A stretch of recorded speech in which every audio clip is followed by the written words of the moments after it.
All right, as we wrap up this last week, basically all we have to do in cooking is there's some information on nutrition, and I will throw a couple last recipes your way. So, nutrition. So, this is a brief starter on nutrition. It is a vast and complicated um, field of study, I guess, and like people spent like 4 year degrees becoming nutritionists. So, I'm going to give you some basic facts. I'm not going to tell you how to eat, which, like, what sort of diet you need to have. This is just a little information for you to be able to read uh, and understand a few simple things. So, um, on most foods, there is a nutrition label. Some examples are, or not everything has a nutrition label. Fresh fruit and vegetables don't have nutrition labels. Raw meat and seafood, raw poultry, um, bakery and deli items, um, and then things that don't really have any nutrients like spices or vinegar. That's just flavor. That doesn't get anything. So the first thing that it tells you is the serving size, and this tells you how much food is considered, or I guess is measured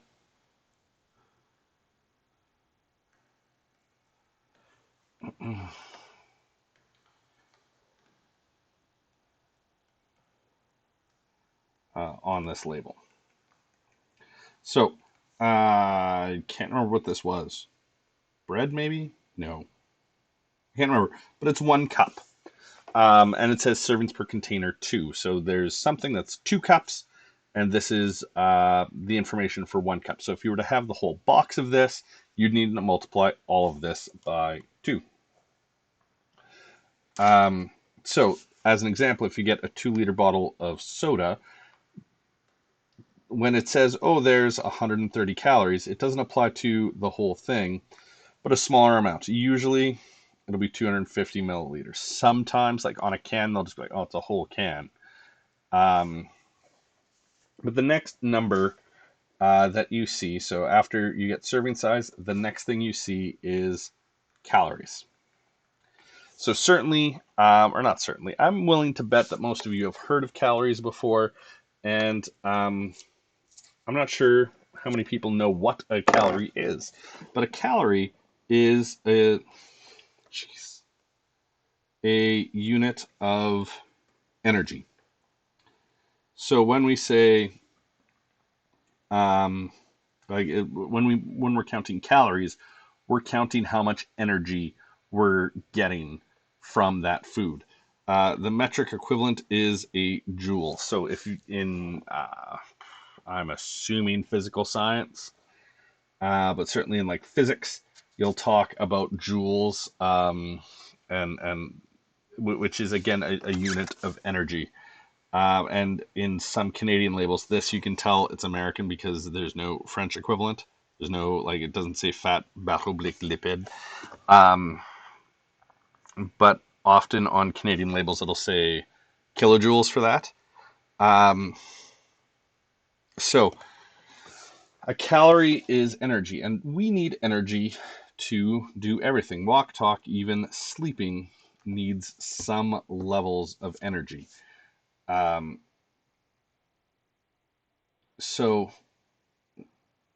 in general, if you eat more calories than you use, then you will probably gain weight. If you eat fewer calories than you use, you will probably lose weight. Now, there's a lot of different discussion of a calorie is a calorie. Like if I just have 2,000 calories of uh, carbohydrates versus if I have 2,000 calories of protein, well, it won't act different the same on my body, which is why I say you will probably. Like it's not a guarantee. the idea of calorie restrictive diets is like the science isn't set. There is so much we don't know about the body, and um, and I'm not trying to say that one diet's right, one diet's wrong. I'm saying the answer isn't given in Foods 9. Okay, so what we get calories from on all this nutrition label, we get calories from protein, fat, and carbohydrates. Often you'll hear carbohydrates shortened to carbs, but those are the three parts of a food. You'll notice there's way more than that, and like there's some subcategories. We're going to talk about that. But those are the three things that give us calories. So protein.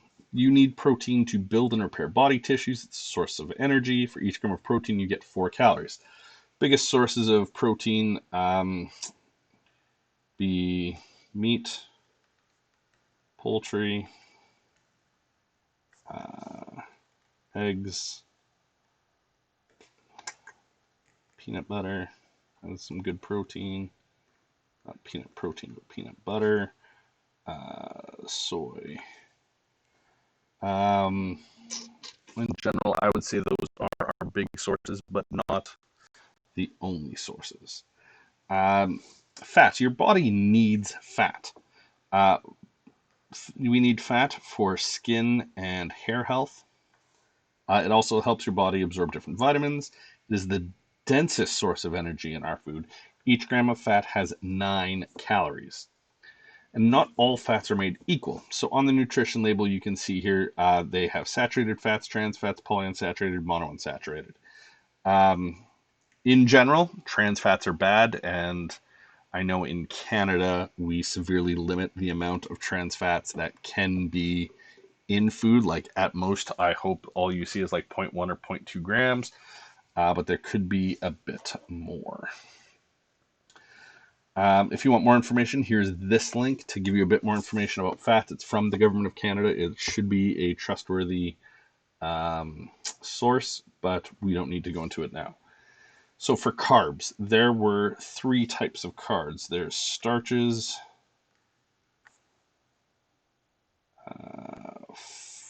fiber, and sugars. Just like with protein, it's 4 calories per gram. Didn't leave myself enough room there. So carbs are 4 calories per gram, protein is 4 calories per gram, and fat is 9 calories per gram. In general, we have too much starch and sugar and not nearly enough fiber. And as you can see, I did a different spelling of fiber there, but that's the same thing. So fiber is found in beans, bran, vegetables, seeds, whole grains. And like for the whole grains, it's really in the, like there's a part of the grain that we call the bran. And so I'm sure you've heard of like bran muffins and things like that. So that's a part of the grain that is stripped away when we make like white bread. But it's still there in whole grains. So starches would be bread, cereals, pasta, potato, rice, basically anything that is made from flour or can be turned into flour. So potatoes and rice, they're not made from flour, but you can make rice flour or potato flour. Bread, cereals, pastas, we all use flour for that. So sugars. So glucose is a sugar, fructose, sucrose, and even you'll see lactose, which is in milk.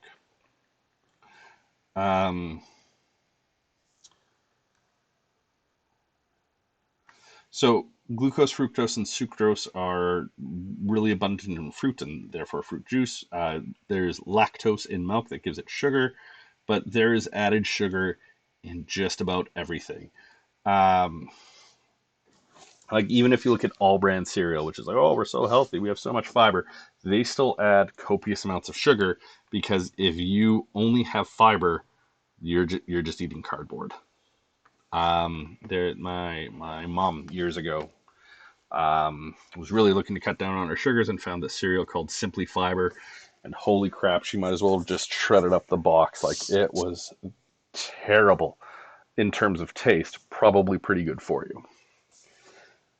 Um, in general, but not 100%. Like, a good rule of thumb would be you want to get 20% of your calories from fat, 30% from protein, and 50% from carbs. Like, that's the type of information that you'll see from Health Canada. Now, there are so many competing theories. Like, if you like, there are people who talk about the keto diet or the paleo diet or like low carb diet. So obviously, people who subscribe to the low carb diet option don't want you to have 50% of your calories from carbs. Um, but the generally accepted, like if you go to Health Canada, they'll talk about 50% of your diet being carbs. Um, so that's sort of the top half of your nutrition label. They also have sodium and potassium on there.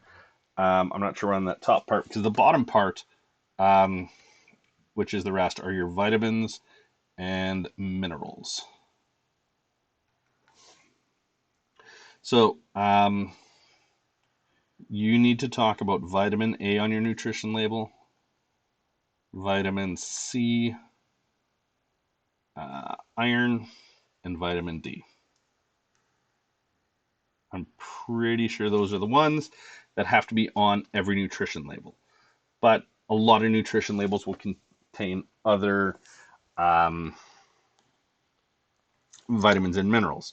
Like, your body needs more than just A, C, iron, and D, uh, but they want to give you more. Um, so the vitamin, you'll notice we skipped over B vitamins, like it's A vitamin, vitamin A, vitamin C, vitamin D. There are, for some reason, several B vitamins there, and like sometimes you'll say B1. Sometimes I think B1 is thiamine, niacin, folate. Those are B vitamins. I do not know why there's multiple B vitamins, and sometimes they have different names. I couldn't even tell you what the chemical composition of a vitamin is. Couldn't tell you in the slightest. I just know it's part of a nutrition label. If you've already taken Science 9, which at this point in the second semester, I'm assuming you have, but you'll notice like iron, manganese, those minerals are metals. Um, so, which metal, just as a little bit of trivia, which metal do you think is the most abundant in the human body? Well, we know we have iron in our blood, potassium, sodium, those are also metals, but actually calcium in our bones is the most abundant uh, metal in our body.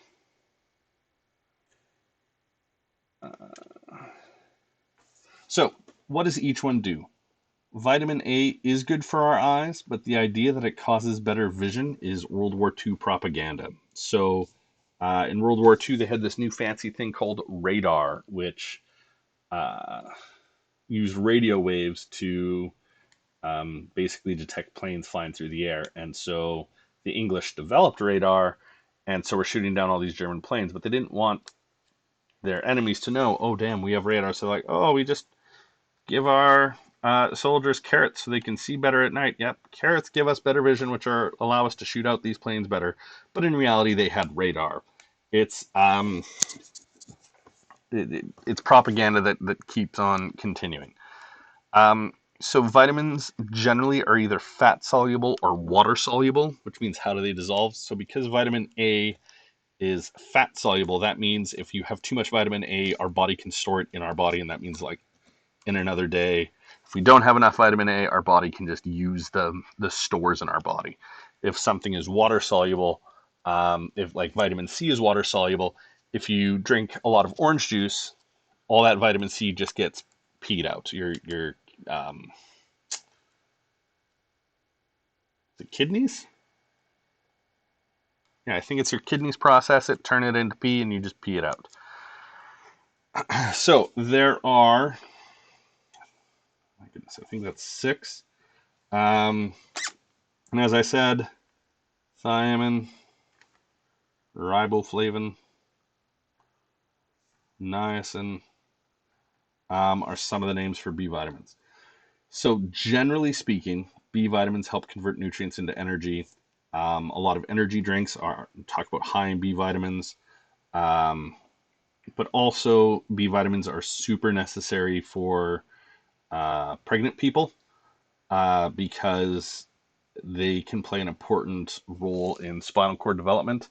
So often, if someone who's pregnant is taking prenatal vitamins, there's going to be a high, I think it's folate is the big one, that there'll be more of in prenatal vitamin compared to other vitamins, and that's because of the development of the fetus. So vitamin C is often found in citrus fruits. Citrus fruits would be lemons, limes, and oranges. If you are deficient in vitamin C, you can develop something called scurvy, which can cause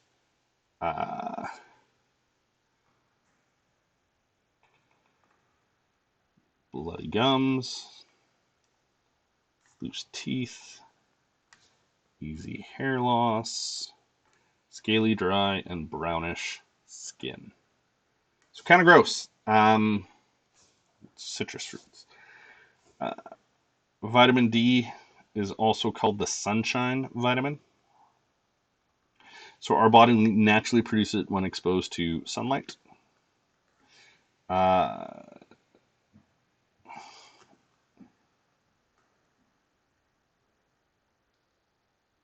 So because it plays such an important role in bone development, it's added to almost all milks.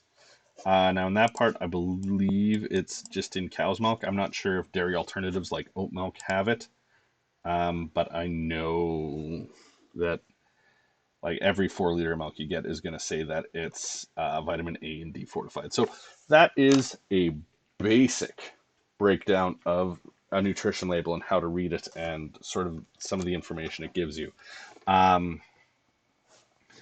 Now, that's just about the nutrition label. Again, I'm not saying what to do. And here, when I said it's generally accepted for the calorie breakdown, that is not a hard and fast rule. Do not like stick to yourself. Like it's if you have fewer than 50% of your calories coming from carbs, not that big of a deal. Fat, it turns out, isn't as bad for us as we said. Like low fat diets, not really the healthiest way to go anymore. But like there's so many different fad diets and things coming out. My best advice for you is talk to a professional, whether that's a nutritionist or like a medical doctor can have some good information as well. But it's our understanding of nutrition is an ever-changing field. So now there are 2 assignments to go along with this. If I can find them. There they are. So here is a worksheet.